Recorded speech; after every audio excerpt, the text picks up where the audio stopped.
The desert wind carried sand across the abandoned outpost like whispers of the dead. Staff Sergeant Maria Santos pressed her back against the concrete wall, trying to ignore the burning pain in her left leg. Blood had soaked through the makeshift bandage she'd wrapped around the shrapnel wound 3 hours ago. Her rifle lay across her lap, magazine half empty, while she listened to the distant sounds of alien machinery grinding closer. The evacuation had gone wrong in every possible way. What started as a routine withdrawal from forward operating base Delta had turned into a nightmare when the Zephyrian attack ships appeared without warning. The sleek, silver vessels had descended from the sky like metallic vultures, their energy weapons turning vehicles into molten slag in seconds. Maria remembered the chaos, the screaming, the desperate scramble for the transport helicopters. She'd been helping wounded soldiers reach the landing zone when the blast hit. A Zephyrian plasma cannon had struck the ammunition depot, sending chunks of metal flying in all directions. One piece had torn through her thigh, another had knocked her unconscious. When she woke up, the base was silent except for the crackling of fires and the alien voices growing closer. The Zephyrians had landed their ground forces 20 minutes ago. Maria could see them through the broken window of the communications building where she'd taken shelter. They moved with an unsettling grace, their tall, slender forms covered in what looked like living armor that shifted colors to match their surroundings. Their faces were hidden behind helmets that glowed with pale blue light, but she could tell they were searching methodically through every building. Maria checked her watch. The evacuation order had come 6 hours ago. By now, command would assume the base was completely overrun. No one was coming back for her. She was alone, wounded, and facing an alien force that had just handed the human military its worst defeat since first contact 2 years ago. The Zephyrians had appeared suddenly, in human space, emerging from what scientists later called fold space rifts. They claimed to be liberators, insisting that humanity was too primitive and violent to govern itself. Their technology was centuries ahead of anything humans possessed. Their ships could travel faster than light without the cumbersome jump drives humans relied on. Their weapons could punch through the strongest armor like it was paper. But they'd made one crucial mistake.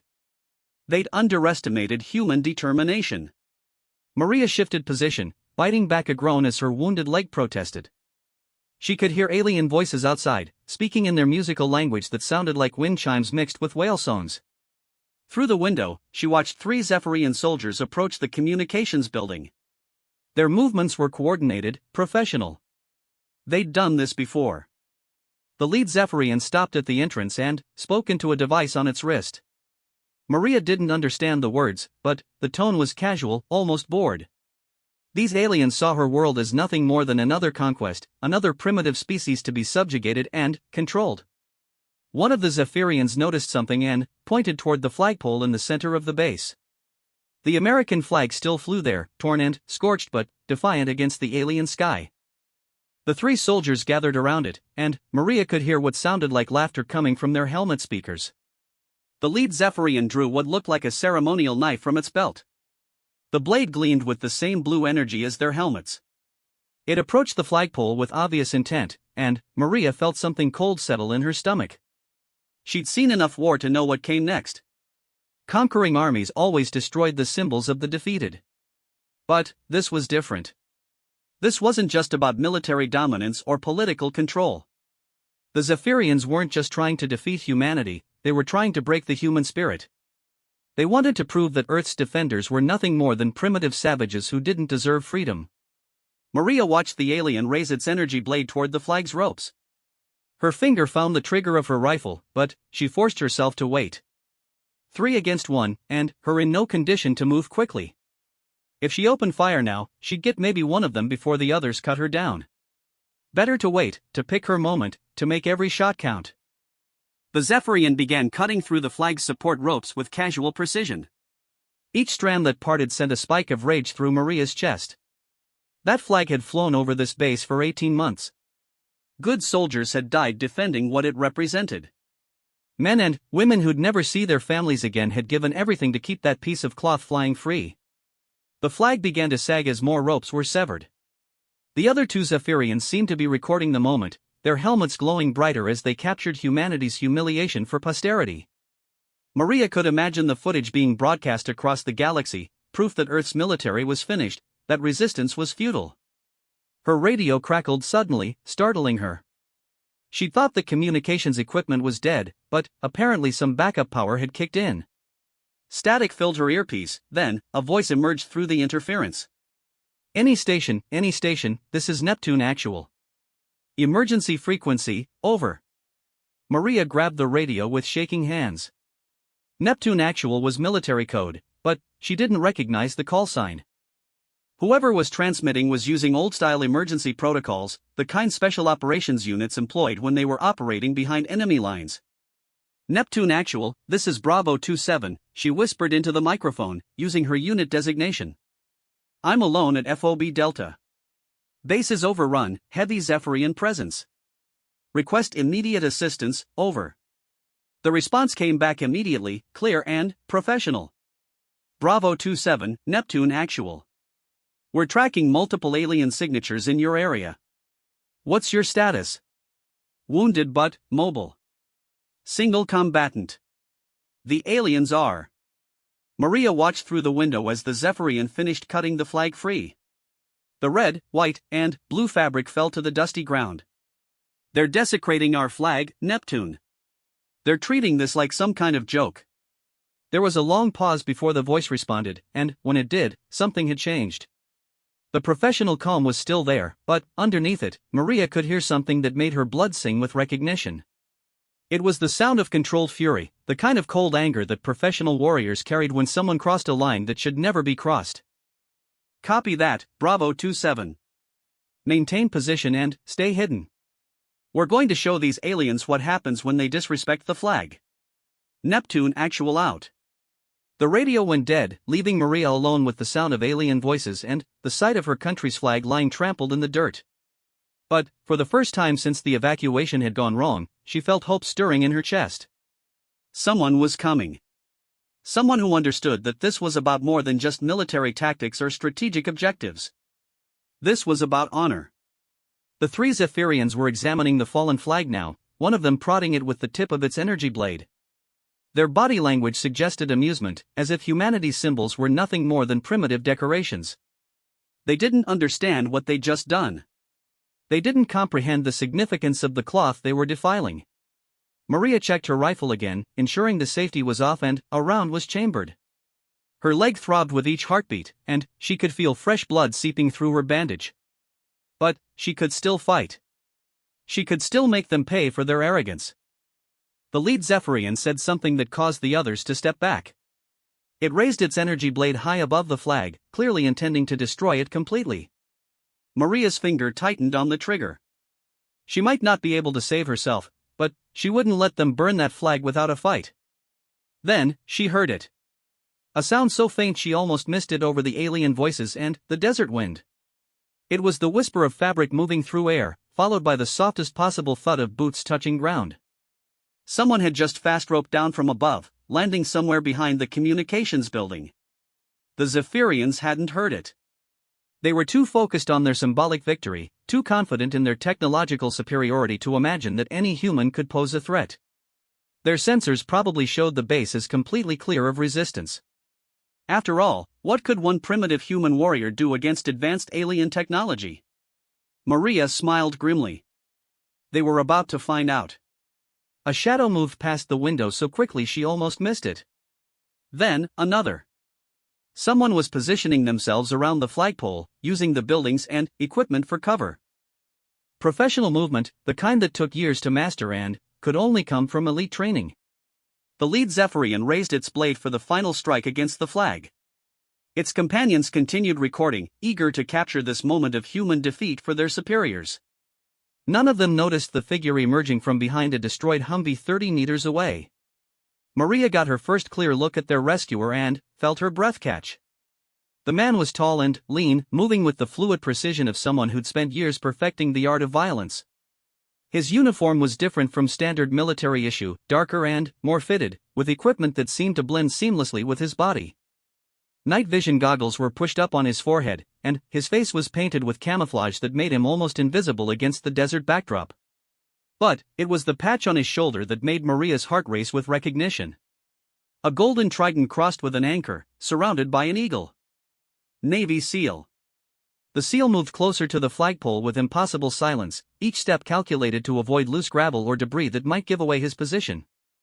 In his hands was a rifle Maria didn't recognize, something sleek and angular that looked like it belonged in a science fiction movie. The weapon had no visible magazine, just smooth lines and surfaces that seemed to absorb light rather than reflect it. The Zephyrian began its downward strike, energy blade crackling as it descended toward the flag. That's when the seal made his move. The alien weapon's shot was completely silent. No muzzle flash, no sound of gunpowder igniting, just a brief shimmer in the air like heat waves rising from hot asphalt.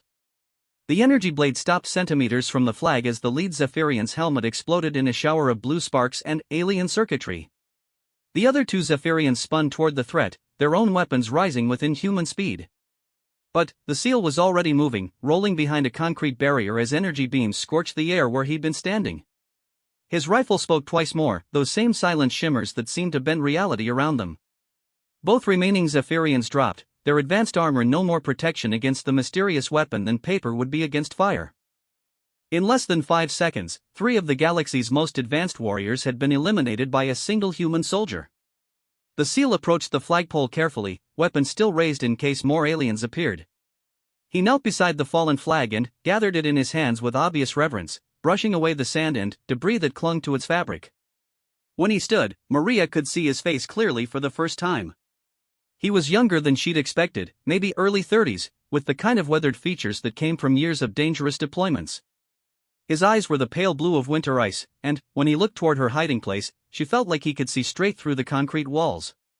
"Bravo 2-7, he called out, his voice carrying easily across the silent base. "Staff Sergeant Santos. You can come out now. Area's secure." Maria struggled to her feet, using her rifle as a crutch. The pain in her leg was getting worse, but she forced herself to walk without limping. She'd been through too much to show weakness in front of a seal. "How do you know my name?" she asked as she emerged from the communications building. The seal was attaching the flag to the ropes with quick, efficient movements. "We've been tracking Zephyrian communications for the past hour. They've been reporting on human survivors, including one wounded female sergeant hiding in the comm building. Didn't take much to figure out who that might be. He gestured toward the sky, and Maria looked up to see a shape that made her question her sanity. Hanging in the air above the base was what looked like a human stealth helicopter, but one designed by people who understood technology decades ahead of anything she'd seen. It was completely silent, its surface seeming to bend light around it like active camouflage. "Project Neptune," the seal explained as he raised the flag back to the top of the pole. "Deep Black Special Operations Unit. We've been preparing for this war since the Zephyrians first appeared." "Preparing how?" The seal smiled, and Maria saw something in that expression that made her feel sorry for humanity's enemies. "By making sure we could fight them with their own technology. Turns out, when you shoot down enough alien ships and reverse engineer their equipment, you can level the playing field pretty quickly." The flag reached the top of the pole and began flying free in the desert wind. Torn and battle-scarred, but still intact. Still defiant. "Sergeant Santos," the seal said, "my name is Chief Petty Officer Jake Morrison, Naval Special Warfare Development Group. And we're here to show the Zephyrians what happens when they mess with American soldiers." Maria felt tears she hadn't realized were running down her cheeks. "I thought I was going to die here." "Maybe," Morrison acknowledged. "But not alone. And not unavenged." He activated a device on his wrist, and the strange helicopter began descending toward the base. "Now let's get you patched up and back in the fight. We've got a war to win." The interior of the Neptune helicopter was unlike anything Maria had ever seen inside a military aircraft. Instead of the cramped, utilitarian layout she expected, the cabin was spacious and filled with technology that seemed to flow seamlessly into the aircraft's structure. Holographic displays showed three-dimensional maps of the surrounding area, complete with moving indicators that she assumed represented Zephyrian forces. Morrison helped her into a specialized medical seat that immediately began scanning her wounded leg with gentle beams of blue light. Within seconds, a synthetic voice announced the extent of her injuries in precise medical terminology that she barely understood. Penetrating trauma to the left femur, moderate blood loss, no arterial damage detected. Recommended treatment, field surgery with nanobiotic reconstruction. Nanobiotic what now? Maria asked as mechanical arms extended from the seat and began cutting away her damaged uniform pants. Alien medical technology, Morrison explained, checking the weapon he'd used to eliminate the Zephyrians. Microscopic robots that repair tissue damage from the inside out. We've adapted their healing techniques for our own use. You'll be combat ready in about 4 hours. Maria watched in fascination as tiny silvery particles were injected directly into her wound. The pain began to fade almost immediately, replaced by a strange tingling sensation as if her leg was falling asleep. How long have you been fighting them with their own tech? Project Neptune has been operational for 18 months, Morrison said, settling into the seat across from her. Ever since we realized that conventional warfare wasn't going to cut it against the Zephyrians. The president authorized a black budget program to develop asymmetric responses to alien technology. Through the aircraft's transparent walls, Maria could see the desert landscape rushing past below them. The helicopter was moving faster than should have been possible for any human aircraft, yet there was no sensation of acceleration or turbulence. Whatever propulsion system they were using, it didn't rely on traditional rotors or jet engines. Where are we going? She asked. Forward Operating Base Prometheus, Morrison replied. It's our primary research and training facility for anti-Zephyrian operations. The aliens don't know it exists because we built it using their own stealth technology. The pilot's voice came through the cabin speakers, crisp and professional. Chief, we've got company. For Zephyrian interceptors moving to investigate the disturbance at Delta. Morrison's expression didn't change, but Maria noticed his hand move to rest on his weapon. Range and bearing? 2 clicks out and closing fast. They're scanning for human technology signatures. Let them scan, Morrison said calmly. They won't find anything their sensors can recognize. Through the aircraft's rear viewport, Maria could see 4 sleek silver shapes pursuing them across the desert sky. The Zephyrian interceptors were beautiful in their own alien way, looking more like living creatures than machines as they undulated through the air. Their speed was incredible, easily matching the Neptune helicopter despite its advanced technology. They're gaining on us, the pilot reported. Should I engage defensive measures? Negative, Morrison said. Maintain course and speed.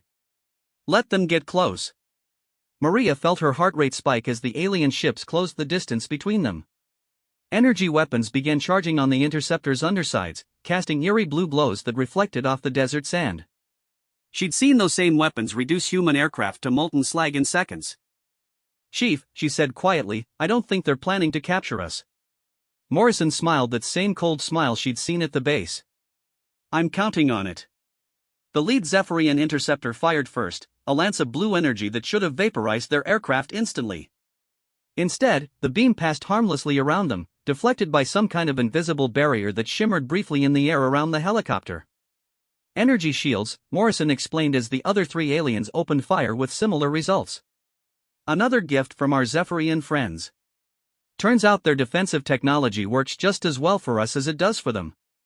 The alien pilots seemed confused by their weapons' ineffectiveness. They broke formation and began circling the human aircraft, trying different approach angles and weapon frequencies. Their graceful flight patterns reminded Maria of predatory birds testing potential prey. They're running sensor sweeps, the pilot announced.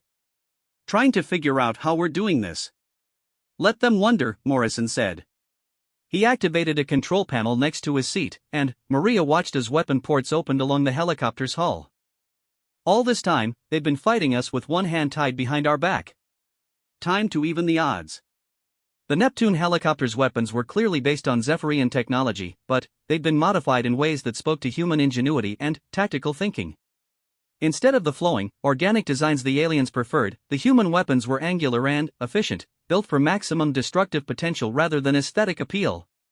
Morrison's finger hovered over the firing control. The Zephyrians have a saying, he told Maria. To understand your enemy, you must think as they think. But they never considered that it might work both ways. The first missile launch was completely silent, just like the rifle shots that had eliminated the ground troops. A projectile that looked like solidified light streaked toward the nearest Zephyrian interceptor, moving so fast that Maria could barely track its progress. The alien pilot tried to evade, but the missile anticipated every maneuver with perfect precision. The interceptor's destruction was spectacular. Instead of exploding like a human aircraft would, it simply came apart at the molecular level, its advanced materials dissolving into glittering particles that scattered on the desert wind. There was no fire, no smoke, just the sudden absence of something that had been there a moment before.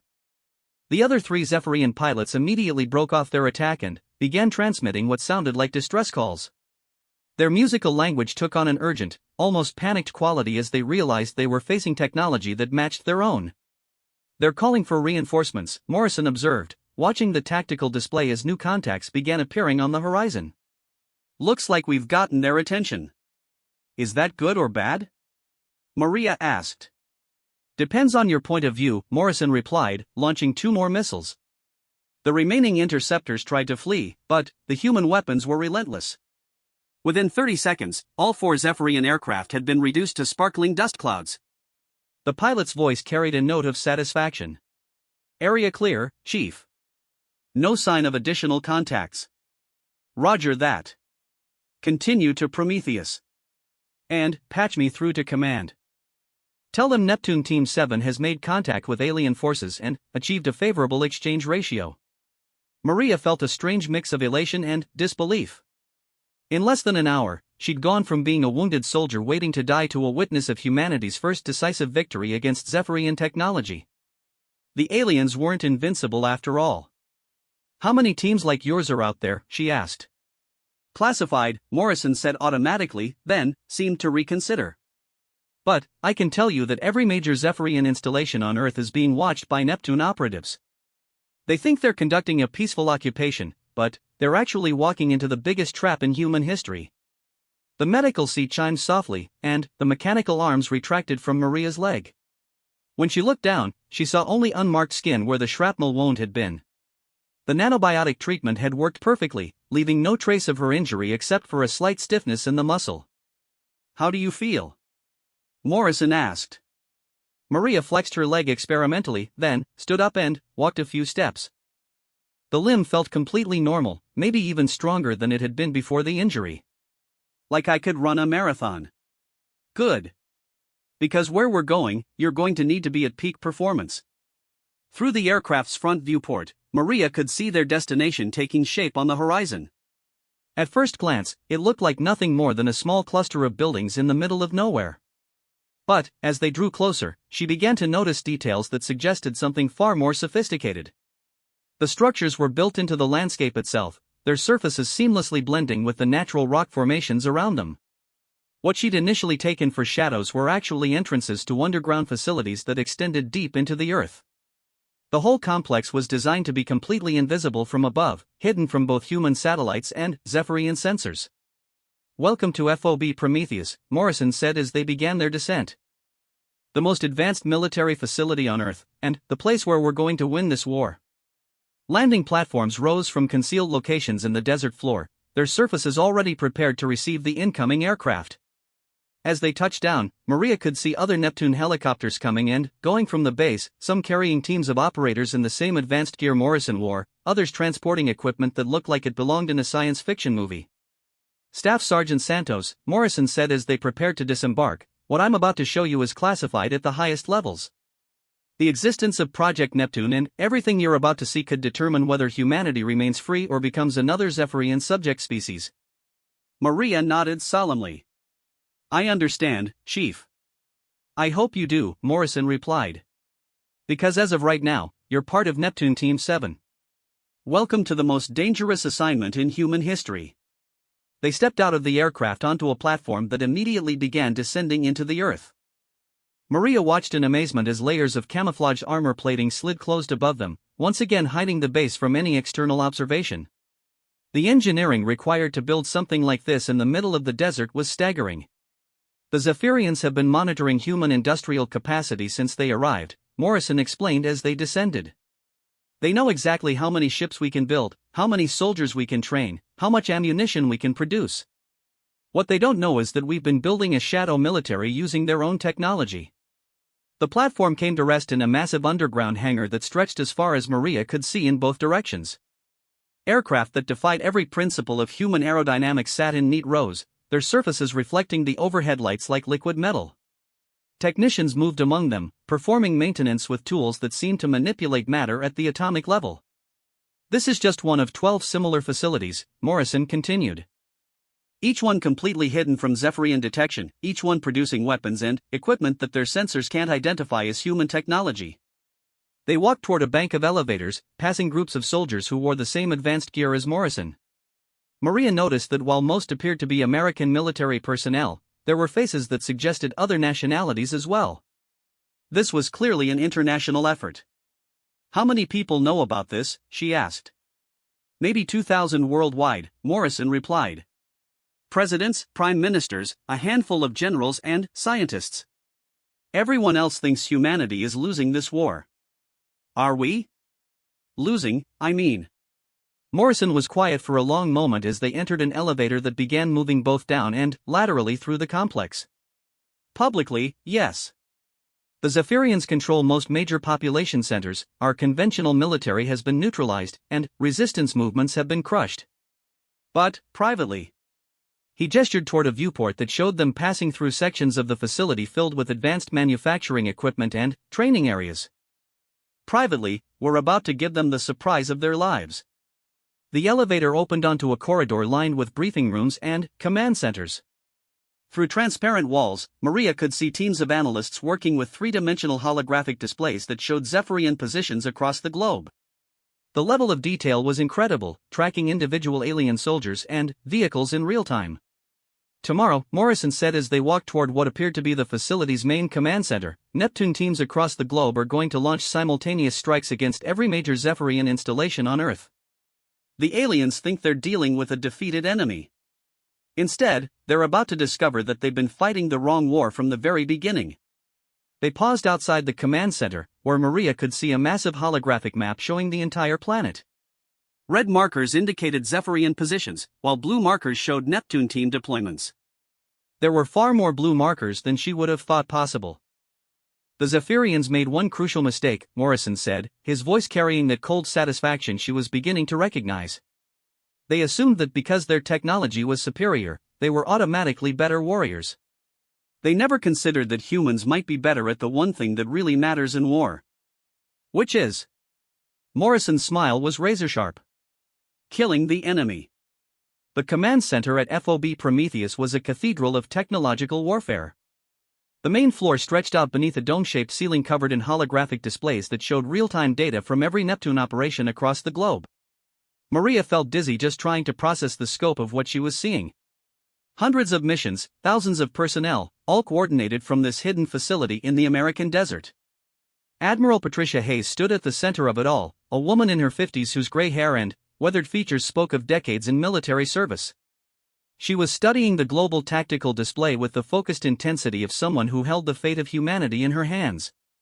When she noticed Morrison approaching, she turned and fixed Maria with an appraising stare. "So you're our survivor from FOB Delta," Admiral Hayes said, extending her hand. "Staff Sergeant Santos, I presume?" "Yes, ma'am," Maria replied, shaking the Admiral's hand and noting the firm grip that spoke of someone who'd earned her rank through competence rather than politics. "Chief Morrison tells me you witnessed the flag incident," Hayes continued. "How did that make you feel?"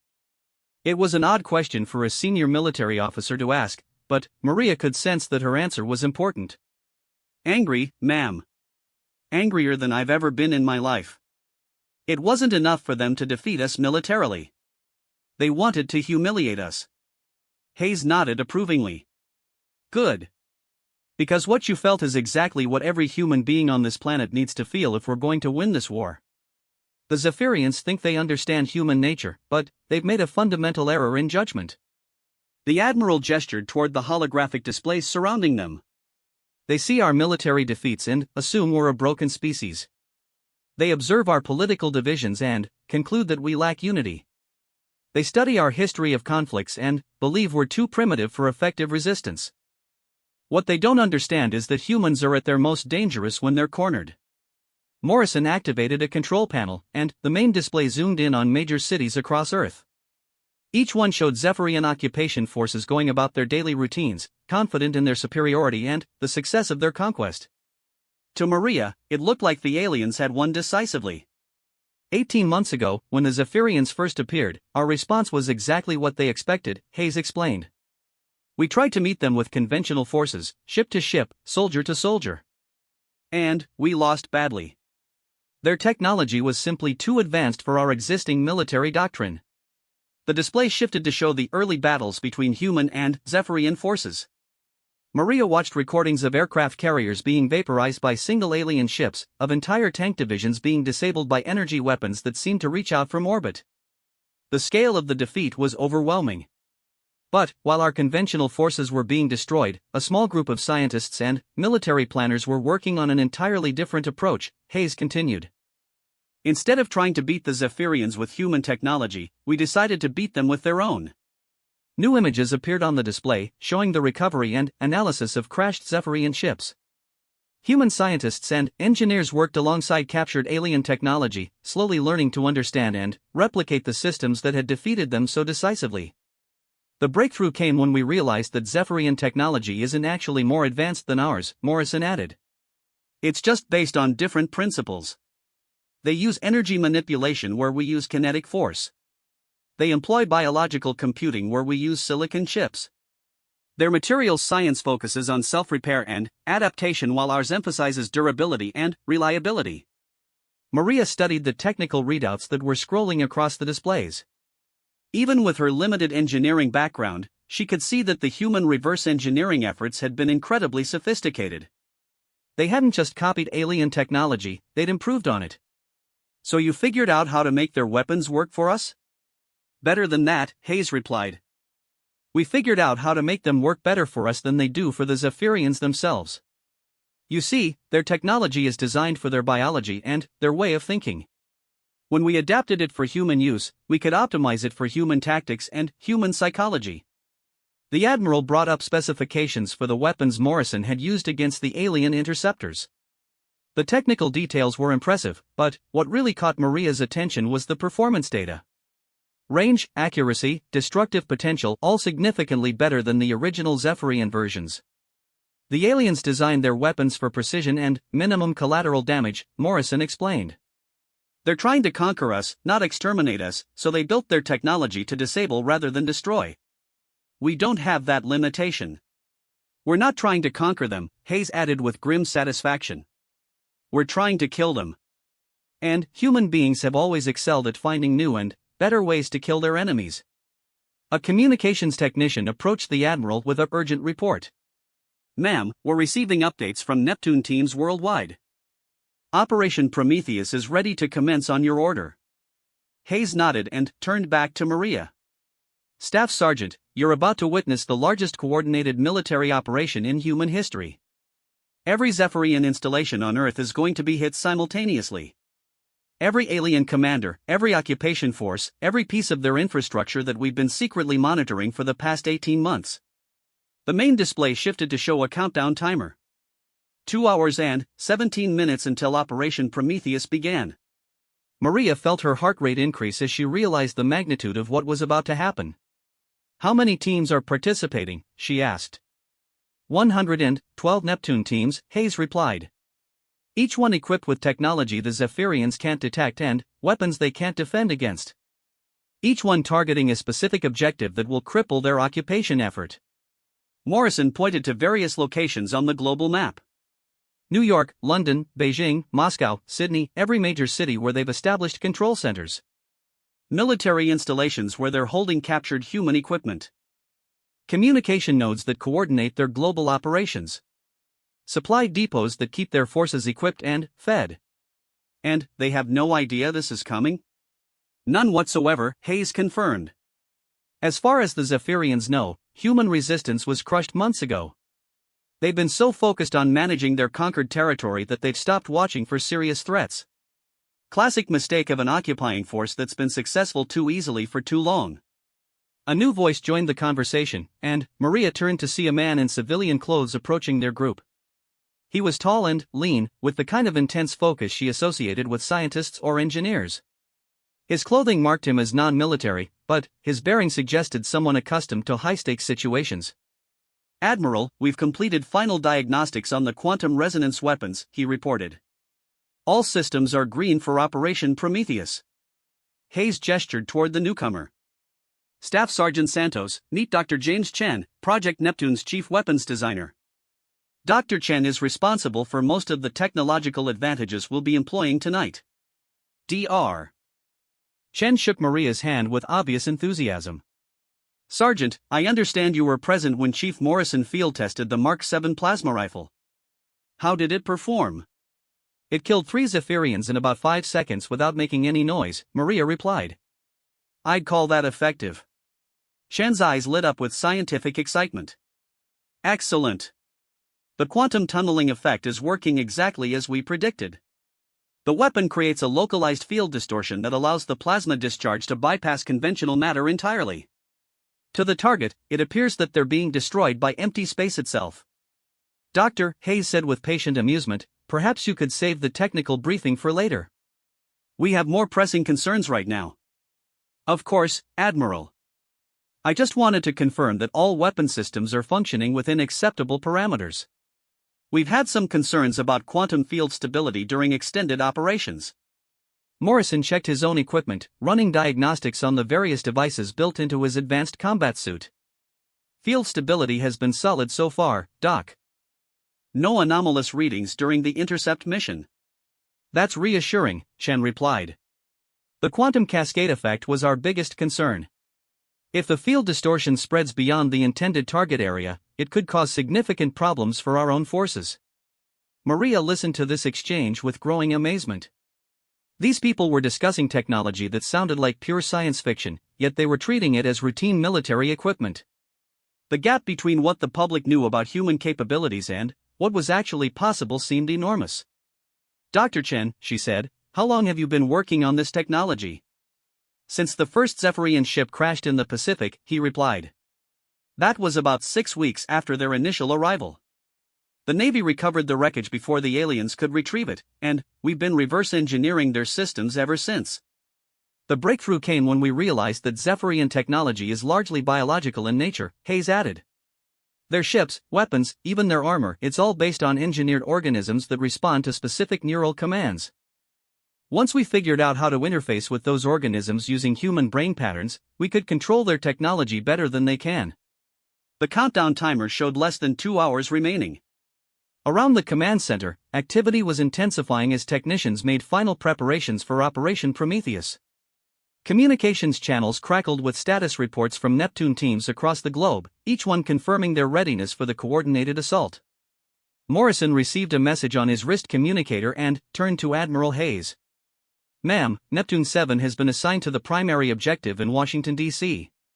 We're tasked with eliminating the Zephyrian command structure that's been operating out of the Pentagon. The Pentagon? Maria asked, feeling a chill run down her spine. They're using our own military headquarters? Symbolic victory, Hayes explained grimly. The Zephyrians love their psychological warfare. They've been broadcasting their occupation announcements from the same building where American military strategy was planned for decades. Not anymore, Morrison said with cold satisfaction. After tonight, the only thing being planned in the Pentagon will be the complete liberation of Earth. Dr. Chen activated a new set of displays that showed detailed intelligence on the Zephyrian forces occupying the Pentagon. Maria studied the data with professional interest, noting the enemy's positions, patrol patterns, and defensive arrangements. The aliens had clearly been in place long enough to establish comprehensive security procedures. 18 Zephyrian command staff, 47 security personnel, and an estimated 12 pieces of heavy weapons systems, Chen summarized. They've also installed some kind of communication relay that connects to their orbital command ships. What's the primary objective? Maria asked. Hayes pointed to a specific area on the building schematic. The Zephyrian leadership team has been using the Secretary of Defense's conference room as their operational headquarters. We want them eliminated along with all their communication equipment. Secondary objectives include capturing any intact alien technology and destroying their propaganda broadcast capabilities. Time frame? Neptune 7 has a 40-minute window, Morrison replied. Get in, complete all objectives, and get out before Zephyrian reinforcements can respond. The timing has to be perfect because every other team worldwide will be hitting their targets at exactly the same moment. Maria studied the mission parameters and felt a familiar sensation in her stomach, the mixture of fear and excitement that came before any major combat operation. But this was different from anything she'd experienced before. This wasn't just another tactical engagement. This was a mission that could change the course of the entire war. Chief Morrison, Admiral Hayes said formally, Neptune Team 7 is hereby authorized to proceed with Operation Prometheus Objective Alpha. You are cleared for immediate deployment. Morrison came to attention. Understood, Admiral. Team 7 will not fail. I know you won't, Hayes replied. She turned to Maria with a questioning look. Staff Sergeant Santos, Chief Morrison has requested that you be assigned to Neptune 7 as additional personnel for this mission. Are you willing to accept that assignment? Maria felt her heart skip a beat. A few hours ago, she'd been a wounded soldier hiding in a destroyed building, waiting to die. Now she was being offered the chance to participate in the most important military operation in human history. Yes, ma'am, she said without hesitation. I want to help take back the Pentagon. Then, you'll need proper equipment, Morrison said, leading her toward an equipment bay filled with the advanced gear used by Neptune teams. We can't have you going into combat with standard military hardware. The armory was like something from a dream. Weapons, armor, and equipment that seemed to blend human engineering with alien technology lined the walls in precise arrangements. Maria watched in fascination as Morrison began selecting items specifically sized and configured for her use. This is your primary weapon, he said, handing her a rifle similar to the one he'd used against the Zephyrian interceptors. Quantum plasma discharge, fully automatic capability, integrated targeting system, and enough ammunition for extended operations. The weapon was lighter than her familiar service rifle but felt perfectly balanced in her hands. When she shouldered it and looked through the scope, targeting information appeared as floating holographic displays that tracked her eye movements and automatically calculated range, windage, and target vulnerability. Body armor comes next, Morrison continued, helping her into a suit that seemed to flow around her like liquid metal before hardening into rigid protective plates. Quantum-enhanced materials that can deflect most Zephyrian weapons, integrated life support systems, and adaptive camouflage that responds to environmental conditions. The armor felt strange at first, almost alive, as it adjusted itself to her body shape and movement patterns. But, within minutes, it became as comfortable as her own skin, moving with her so naturally that she forgot she was wearing it. Communications gear, medical kit, demolition charges, and emergency equipment, Morrison said, attaching various devices to mounting points on her armor. Everything you need to complete the mission and survive whatever the aliens might throw at us. Dr. Chen approached with a tablet displaying final mission intelligence. Latest satellite reconnaissance shows normal Zephyrian activity patterns at the Pentagon. No indication that they suspect anything unusual is about to happen. Perfect, Morrison replied. Operational security has held throughout the preparation phase. Admiral Hayes joined them as they completed their equipment checks. Team 7, you carry the hopes of every human being on Earth. The Zephyrians believe they've conquered us, but tonight they learn that humans are never more dangerous than when they're fighting for their freedom. Maria felt the weight of responsibility settling on her shoulders, but it was a good weight, the kind that came with knowing you were about to do something that truly mattered. She thought about the flag lying trampled in the dirt at FOB Delta, about the alien soldiers who'd laughed at humanity's symbols. They wouldn't be laughing much longer. Morrison activated his communication system, connecting with Neptune teams across the globe. All call signs, this is Neptune 7. T-minus 60 minutes to Operation Prometheus. Final equipment checks complete, team ready for deployment. Similar reports came flooding back from teams in every time zone, speaking multiple languages but all carrying the same message of readiness and determination. Maria realized she was listening to the voices of humanity's finest warriors, all preparing to strike back against an enemy that thought they were already defeated. Neptune 7, Admiral Hayes said formally, you are cleared for immediate departure. Bring our people home. Morrison shouldered his weapon and headed toward the hangar where their transport aircraft waited. Roger that, Admiral. Neptune 7 is Oscar Mike. See you on the other side. As they walked toward what might be their final mission, Maria felt a strange sense of peace settling over her. Whatever happened in the next few hours, she was exactly where she needed to be, fighting alongside the best warriors humanity could produce, carrying weapons that could match anything the aliens possessed. The Zephyrians had made one crucial mistake in their conquest of Earth. They'd assumed that defeating humanity's military meant defeating humanity itself. They were about to learn the difference. The Neptune transport aircraft approached Washington, D.C. at an altitude that should have made them visible to every radar system in the region, yet they moved through the night sky like ghosts. Maria pressed her face to the viewport and watched the familiar landmarks of the Capitol sliding past below them. The city looked different now, darker somehow, with alien technology glowing like blue wounds scattered throughout the urban landscape. Target acquired, the pilot announced through the comm system. Pentagon complex showing normal Zephyrian occupation patterns. No indication of heightened security or awareness. Morrison studied the tactical display that showed their destination in precise detail. The Pentagon had been transformed since the alien occupation began. Zephyrian technology covered the building's exterior like a metallic skin, and their ships sat in the parking lots like predatory insects claiming new territory. Energy barriers surrounded the complex, and alien sentries patrolled the perimeter with weapons that could vaporize human soldiers in seconds. "Remember the plan," Morrison said to the rest of Neptune Team 7. Maria looked around at her new teammates, 5 other operators who moved with the same deadly precision she'd come to associate with special operations personnel. Each carried the same quantum-enhanced weapons she'd been given, and their faces showed the calm focus of professionals preparing for extreme violence.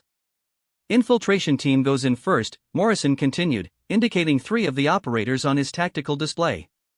"Alpha, Bravo, and Charlie will neutralize perimeter security and disable the energy barriers. Delta team provides overwatch from the river approach. Echo team secures the extraction point. Santos and I take point on the primary objective." Maria felt her stomach tighten with anticipation. In 15 minutes, she'd be moving through the Pentagon, hunting alien commanders with weapons that defied everything she'd learned about physics. The gap between her normal experience and what was about to happen seemed impossible to bridge. "Sergeant," Morrison said, noting her expression, "you've been in combat before. This isn't different except for the equipment." "It feels different," Maria admitted. "Fighting humans is one thing. Fighting aliens with their own technology is something else entirely."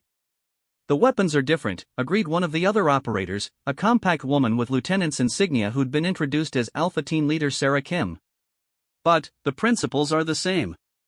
Find the enemy, fix them in place, and finish them before they can respond effectively." The pilot's voice crackled through their headsets. 2 minutes to insertion point. All teams prepare for deployment."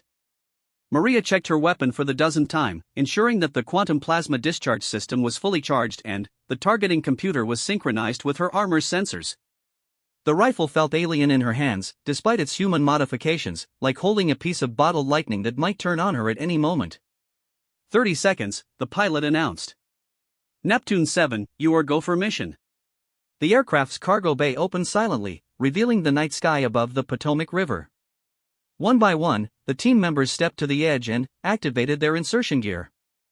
Maria watched in amazement as each operator simply stepped out into empty air and began falling toward the water below, their armor's anti-gravity systems allowing them to control their descent with impossible precision. Then, it was her turn.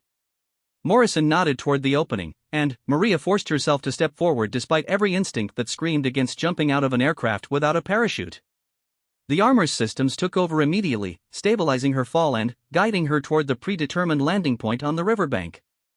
The descent was eerily quiet, just the whisper of wind past her helmet and the soft glow of targeting displays showing her teammates' positions as they approached the Pentagon from multiple directions. Washington, D.C. spread out below them like a city of the dead, its usual nighttime activity suppressed by alien occupation. Maria touched down on the muddy riverbank with barely a sound, her armor's shock absorption systems making the impact feel like stepping off a curb. Around her, the other team members were already moving toward their assigned positions, visible only as faint heat signatures on her helmet's display. "All teams, sound off," Morrison whispered through the comm system. "Alpha in position," came Lieutenant Kim's voice. "Perimeter guards neutralized, energy barrier charging station located." "Bravo set," reported another operative. "Vehicle park secured, alien transport systems disabled." "Charlie ready," added a third voice. "Communication array identified and ready for demolition." "Delta overwatch established," said the sniper team positioned across the river. "Clear fields of fire on all target areas." "Echo standing by at extraction point," reported the final team. "Route confirmed clear." Morrison turned to Maria and activated his helmet's tactical display. She could see the Pentagon's floor plan overlaid with real-time positions of Zephyrian forces throughout the building. The aliens were going about their normal routines, completely unaware that death was already inside their perimeter. "Remember, the primary target is the command team in conference room 3A5, Morrison said quietly. "Secondary targets are the communication equipment and any intact alien technology we can recover. We have 38 minutes before their orbital support realizes something's wrong." They moved toward the Pentagon's river entrance with fluid coordination, each step calculated to avoid the patrol routes that human intelligence had mapped over months of careful observation. The Zephyrians had established their security based on human threat assessment, never imagining that humanity might develop the technology necessary to penetrate their defenses. The energy barrier that should have stopped them flickered and died as Alpha Team disabled the charging station. Maria felt a brief tingling sensation as they passed through the dissipating field, then, they were inside the Pentagon's outer perimeter, moving through shadows that seemed to bend around their adaptive camouflage systems. Morrison led them toward a maintenance entrance that intelligence had confirmed was only lightly guarded. Through her helmet's enhanced vision, Maria could see two Zephyrian sentries standing near the doorway, their attention focused on approaches they considered more likely to pose threats. "Two contacts, minimal armor, standard weapons," Morrison whispered. "Santos, you take left, I'll take right. Silent takedown, no energy discharge." Maria drew the combat knife that had been integrated into her armor's weapon systems. The blade hummed with the same quantum energy as her rifle, capable of cutting through alien armor like it was made of paper. She moved toward her target with the predatory grace that the armor seemed to encourage, feeling more like a hunting animal than a human soldier. The Zephyrian sentry never saw her coming. Maria's blade penetrated its armor just below the helmet, severing whatever passed for the creature's spinal cord with surgical precision. The alien collapsed without a sound, its weapons falling from nerveless fingers as its body began the process of dying. Morrison's target died just as quietly, throat cut with clinical efficiency. They dragged the bodies into shadows where they wouldn't be immediately discovered, then approached the maintenance entrance that would give them access to the Pentagon's interior. "Barrier down, guards neutralized, entry point secured," Morrison reported to the other teams. Moving to primary objective. The Pentagon's corridors were eerily familiar despite the alien modifications that covered many surfaces. Maria had been in the building several times during her military career, but never like this, never as an infiltrator hunting enemy commanders through halls that had once housed American military leadership. Zephyrian technology covered the walls in organic-looking patterns that pulsed with soft bioluminescent light. The aliens had clearly adapted the building to their own needs rather than simply occupying it, integrating their systems with human architecture in ways that suggested they intended to remain permanently. They moved through the corridors like ghosts, their armor's stealth systems making them nearly invisible to both human and alien detection methods. Twice they had to pause as Zephyrian patrols passed nearby, but the aliens showed no awareness of the human presence in their midst. "Conference room 3A5 is just ahead," Morrison whispered as they approached their primary target. "Intelligence shows 6 to 8 command personnel plus security staff. Remember, we want the leaders alive for interrogation if possible, but mission success takes priority over capture." Through the partially open conference room door, Maria could see the Zephyrian command team gathered around a holographic display showing Earth from orbit. The aliens were clearly conducting some kind of strategic planning session, their musical voices carrying the confident tone of occupiers discussing administrative details. Morrison held up 3 fingers, then 2, then 1. On 0, they burst through the doorway with overwhelming speed and precision. The Zephyrians turned toward the sudden intrusion with alien reflexes that were impressive but not fast enough. Morrison's quantum rifle spoke first, its silent discharge tearing through 2 aliens before they could reach their weapons. Maria's shots followed immediately, each burst of plasma finding its target with lethal accuracy. The alien weapons never cleared their holsters. In less than 5 seconds, the conference room was filled with the remains of what had been the Zephyrian command structure for the entire eastern United States. Their holographic displays flickered and died as the biological computers that powered them ceased functioning. "Primary objective complete," Morrison reported, scanning the room for any survivors. 8 alien commanders eliminated, communication equipment secured for demolition. Maria moved to the room's main computer terminal, where alien technology interfaced with human systems in ways that made her skin crawl. The integration was so complete that it was difficult to tell where one system ended and the other began. Setting demolition charges on communication array, she reported, placing the quantum explosives Dr. Chen had given her at strategic points around the room. 30-second delay should take out their entire command and control network. Morrison was already downloading data from the alien computers, using human-designed interface equipment to extract intelligence that would be invaluable for future operations. Got it. Strategic plans, force dispositions, communication protocols. Intelligence is going to love this. All teams, this is Neptune 7, Morrison broadcast. Primary objective complete, beginning extraction in 60 seconds. The responses came back immediately from teams around the globe. Similar confirmations of success, reports of alien commanders eliminated and installations destroyed. Operation Prometheus was succeeding beyond their most optimistic projections. Santos, we need to move, Morrison said, shouldering his rifle and heading toward the door. Orbital scans will detect the explosions in about 20 minutes, and we want to be long gone before Zephyrian reinforcements arrive. They moved back through the Pentagon's corridors with the same silent efficiency that had brought them in. Behind them, the demolition charges detonated with contained fury, destroying alien technology that had taken months to install and integrate with human systems. As they reached the extraction point, Maria felt a surge of savage satisfaction.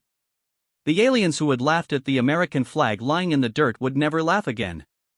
The occupiers who had treated the Pentagon like their personal headquarters had learned what happened when humans fought back with their own weapons. Neptune 7 to Prometheus base, Morrison reported as their extraction aircraft appeared silently overhead. Mission complete, all objectives achieved, no casualties. Request immediate extraction. Roger, Neptune 7, Admiral Hayes' voice came back strong and clear. Outstanding work. Come home, people. You've just fired the first shot in humanity's counterattack. As they lifted off from the Pentagon, Maria could see explosions blooming across the Washington skyline as other Neptune teams completed their missions. Similar scenes were playing out around the globe as humanity struck back with coordinated precision that the Zephyrians had never imagined possible. The war wasn't over. But, for the first time since the aliens arrived, humans were winning. 3 months after Operation Prometheus, Maria Santos stood on the observation deck of FOB Prometheus, watching the sunrise paint the desert sky in shades of gold and crimson. The war wasn't over, but everything had changed. The Zephyrians no longer controlled Earth's skies with casual arrogance. Their ground forces moved carefully, constantly watching for human strikes that could come from any direction without warning. Admiral Hayes joined her at the railing, holding 2 cups of coffee in hands that looked steadier than they had during those desperate hours before the global counterattack. The strain of commanding humanity's most crucial military operation had left its mark, but there was something else in her expression now, the quiet satisfaction of a soldier who had seen her plans succeed beyond all expectations. How are you adjusting to your new assignment, Colonel Santos? Hayes asked, offering one of the coffee cups. Maria accepted the drink and savored the familiar ritual. Her promotion to colonel and assignment as Neptune's new director of operations had come as a surprise, but she'd quickly discovered that her combination of combat experience and exposure to alien technology made her uniquely qualified for the position. Still getting used to the idea that I'm coordinating operations instead of participating in them, Maria admitted. Part of me misses being in the field. The field needs good officers more than it needs good soldiers, Hayes replied. And, after what you've accomplished in the past 3 months, I think it's safe to say that you're a very good officer indeed. Through the observation deck's reinforced windows, they could see the latest additions to FOB Prometheus. Construction crews worked around the clock to expand the facility, adding new research laboratories, training areas, and manufacturing centers. The base had become the heart of humanity's technological revolution, the place where captured alien equipment was analyzed, improved, and turned against its former owners. Status report on Operation Retribution? Hayes asked. Maria activated her portable command display, bringing up real-time data from Neptune teams across the solar system. The scope of human operations had expanded dramatically since the first strikes against Zephyrian installations on Earth. 73 successful missions this week, Maria reported. We've destroyed 2 more orbital command stations, captured a Zephyrian supply convoy, and established observation posts on Luna and Mars. Intelligence estimates that alien combat effectiveness has decreased by 40% since Prometheus began. And their response? Increasingly desperate, Maria said with grim satisfaction. They've started using their own population centers as shields, positioning military installations in areas where human strikes would cause civilian casualties. But they're also making mistakes. Fear makes everyone sloppy, even advanced aliens. The truth was that the Zephyrians had never faced an enemy like humanity. Their previous conquests had been conducted against species that either submitted immediately to superior technology or fought conventional battles that played to alien strengths. They'd never encountered an enemy that could adapt their own weapons and use them with human tactical innovation. Morrison approached their position, moving with the same deadly precision that had made him Neptune Team 7's most effective operator. His promotion to Brigadier General had put him in charge of all field operations, a responsibility he carried with the same cold competence he'd once applied to individual missions. "Admiral, Colonel," he said, offering a crisp salute. "I have the after-action reports from Operation Retribution Phase 7. How did it go?" Hayes asked. Morrison's smile was razor-sharp. "Better than projected. We hit 18 targets simultaneously across 3 star systems. Total enemy casualties estimated at over 2,000, including their entire logistical command structure for this sector. Human losses were 0. Maria studied the mission reports on her display, noting the increasing sophistication of human operations. What had begun as desperate strikes against occupying forces had evolved into systematic campaigns designed to cripple Zephyrian capability across the entire region of space they controlled. "What about their homeworld?" she asked. "Any progress on locating it?" "Dr. Chen's team thinks they've identified the general direction," Morrison replied. "Long-range sensors are detecting quantum signatures that match Zephyrian technology about 40 light-years from here. We're preparing deep reconnaissance missions to confirm the location." The idea of carrying the war to the Zephyrian homeworld would have been pure fantasy 6 months ago. But human technology had advanced at an incredible pace once they'd gained access to alien systems. Ships that could travel faster than light, weapons that could destroy targets across interstellar distances, defensive systems that made human forces nearly invulnerable to conventional alien weapons. "There's something else," Morrison continued, his expression becoming more serious. "We've intercepted Zephyrian communications that suggest they're considering more extreme measures. References to something called planetary sterilization protocols." Hayes and Maria exchanged glances. They'd both feared this development as human resistance became more effective. A desperate enemy with superior technology might decide that enslaving humanity wasn't worth the cost. "Analysis?" Hayes asked. "Intelligence believes they're debating whether to implement some kind of biological weapon," Morrison replied. "Something that would eliminate human resistance without destroying the planet's infrastructure. But there's disagreement in their command structure. Some want to continue the occupation, others want to cut their losses and move on to easier targets." Maria felt a chill run down her spine. The Zephyrians still possessed the technological capability to end human civilization if they chose to use it. All of humanity's recent victories might mean nothing if the aliens decided that Earth wasn't worth conquering intact. "Recommendations?" she asked. Morrison activated his own display, showing fleet positions throughout the solar system. "We accelerate the timeline for Operation Liberation.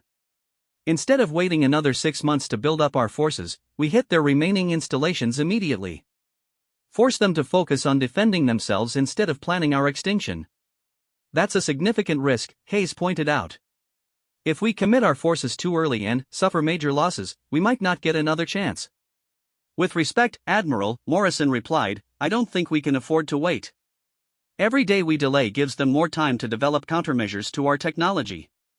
Better to strike while we still have the advantage of surprise." A communications technician approached their group with an urgent message tablet. "Colonel Santos, priority transmission from Neptune Team 12. They're reporting unusual Zephyrian activity around Jupiter." Maria accepted the tablet and quickly scanned the report. What she read made her blood run cold. "Admiral, we have a problem. The Zephyrians are massing their remaining fleet assets around Jupiter's moons. Intelligence estimates at least 50 capital ships, plus support vessels." Hayes studied the data with growing alarm. "That's nearly their entire remaining fleet. What are they planning?" "Unknown," Maria replied. "But it's not a defensive formation. They're positioning themselves for some kind of major operation." Morrison was already calculating response times and force deployments. We can have 30 ships there in 6 hours if we strip defenses from the inner system. But, if this is a feint to draw our forces out of position. It's not a feint, Hayes said quietly. They're preparing for their final gamble. Whatever they're planning to do, they're committing everything they have left. Maria felt the weight of responsibility settling on her shoulders again. The decisions they made in the next few hours could determine whether humanity survived as a free species or became extinct. There was no room for error. Admiral, she said, I recommend we implement Operation Liberation immediately. All available Neptune forces, full commitment, hit every remaining Zephyrian installation simultaneously while their fleet is concentrated around Jupiter. That leaves Earth vulnerable if their Jupiter operation is a prelude to counterattack, Hayes pointed out. Earth is already vulnerable, Morrison added. If we let them complete whatever they're planning, we might not have a planet left to defend. Hayes was quiet for a long moment, weighing options that could affect the survival of human civilization. Finally, she nodded. Do it. All Neptune forces, full activation. Operation Liberation commences immediately. The next hour passed in a blur of preparation and coordination. Ships that had been hidden throughout the solar system emerged from concealment and began moving toward their assigned targets. Teams of operators who'd been training for months received their final briefings and equipment checks. Scientists and engineers worked frantically to ensure that every weapon system and defensive measure was operating at peak efficiency. Maria coordinated the global effort from FOB Prometheus Main Command Center, watching as hundreds of human vessels moved through space with purpose and determination that would have been impossible before Operation Prometheus. Each ship carried weapons and technology that had been captured from the Zephyrians and improved through human innovation. Admiral, she reported, all forces report ready. We have confirmed targets on 47 Zephyrian installations, plus the main fleet concentration around Jupiter. Hayes nodded grimly. Execute Operation Liberation. All units, weapons free, show them what happens when they threaten humanity. The coordinated attack began with devastating precision. Human ships equipped with captured Zephyrian technology struck alien installations throughout the solar system, using their enemies' own weapons against them with tactical innovations the aliens had never imagined. On the main display, Maria watched as target after target disappeared under human assault. Zephyrian command centers, supply depots, communication arrays, manufacturing facilities, all eliminated with the same ruthless efficiency that had made Operation Prometheus so successful. But, it was the confrontation around Jupiter that would determine the war's outcome. Admiral Chen's task force, equipped with humanity's most advanced ships, engaged the massed Zephyrian fleet in the largest space battle in human history. First contact with enemy fleet, came the report from Admiral Chen's flagship. Admiral, they're not fighting back. Repeat, Zephyrian fleet is not engaging our forces. Hayes frowned at the display showing the battle around Jupiter. What are they doing? The answer came moments later as long-range sensors detected massive energy buildups throughout the Zephyrian fleet. They're charging some kind of weapon system, the sensor operator reported. Power levels are off the charts. Maria felt ice form in her stomach as she realized what they were witnessing. They're not preparing to fight us. They're preparing to destroy Earth from long range. All ships, Hayes broadcast on the emergency frequency, intercept and destroy the Zephyrian fleet immediately. They are preparing to deploy planet-killer weapons. Repeat, destroy them now. The battle around Jupiter became a desperate race against time as human forces threw everything they had against alien ships that were sacrificing themselves to eliminate humanity. Energy weapons that could crack planets were charging slowly but, inevitably, and there were too many ships to stop them all. Then, Morrison's voice came over the command channel, calm and professional despite the chaos around him. Neptune 7 to all stations. We've identified the fleet command ship. Single vessel controlling all charging sequences. If we can destroy it, we can stop the planet killer. Do it, Hayes ordered without hesitation. What followed was the most desperate mission in human history. Morrison led a strike team of volunteers in a direct assault against the heavily defended Zephyrian command ship, using technology that pushed the boundaries of what was possible even with captured alien equipment. The attack succeeded, but barely. Morrison's ship was destroyed as the Zephyrian command vessel exploded, taking with it the coordination systems that made the planet-killer weapon possible. The remaining alien ships fired their charged weapons harmlessly into space before being systematically destroyed by human forces. 6 months later, Maria stood in the same spot on FOB Prometheus observation deck, but everything had changed again. The Zephyrian occupation of Earth was over. Their fleets had been destroyed, their installations eliminated, their leaders dead or captured. Humanity had not only survived but had claimed its place among the galaxy's warrior species. Colonel Santos, Admiral Hayes said, joining her with the same ritual of morning coffee, "The President wants to know when we'll be ready to begin exploration beyond the solar system." Maria smiled, thinking of the human colonies that were already being planned for nearby star systems, protected by fleets equipped with technology that surpassed anything the Zephyrians had possessed. "Tell the President we'll be ready whenever he is, Admiral. The galaxy is waiting to meet humanity, and, after what we've accomplished here, I think they're going to be very impressed." In the distance, the American flag flew over FOB Prometheus, clean and bright in the desert air. It had survived the worst that alien technology could throw at it, protected by soldiers who understood that some things were worth any sacrifice to defend. The Zephyrians had learned too late that humans were never more dangerous than when someone threatened their freedom. It was a lesson that would echo through the galaxy for generations to come.